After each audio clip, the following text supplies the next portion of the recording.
When I design a website, I don't work directly for the people who are supposed to actually use it. In other words, as a user experience designer, I'm in the business of selling cat food. The cats are not my clients, they don't hire me, they don't know I exist. But the cats are the ones I ultimately have to satisfy. In the web world, satisfying the cat is called user-centered design. In the cat food world, it's called staying in business. The cats are Larry in Bakersfield and Melinda in Tulsa. The cat food is the site and every ingredient in it. The party who actually buys my cat food is the cat's owner, my client, the executives, the stakeholders, whoever is in the position to give me projects, approve my work, and set it out for the cat. Oh yeah, and there's one other player, the factory, that's the developers.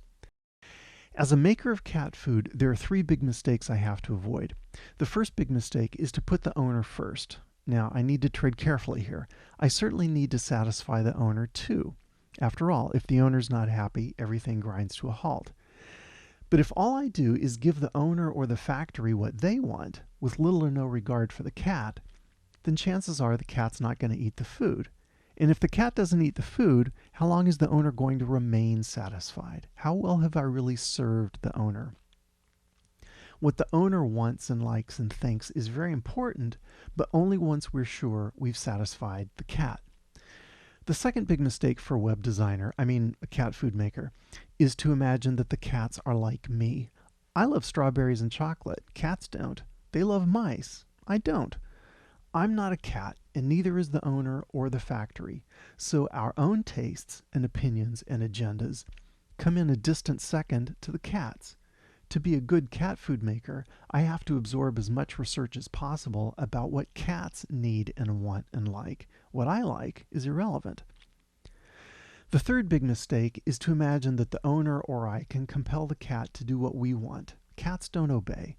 They have zero interest in what we want them to do. The only way we'll ever get the cat to do anything we want is by understanding the cat's own motivations and skillfully playing on them by providing what the cat itself wants and needs. In the end, if the cat won't eat the food, then nothing else really matters. Sooner or later, the owner is going to have to either buy different cat food or lose the cat. The stakes really are that high.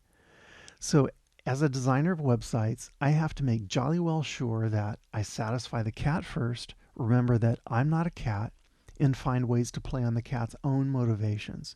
Only then does everybody win.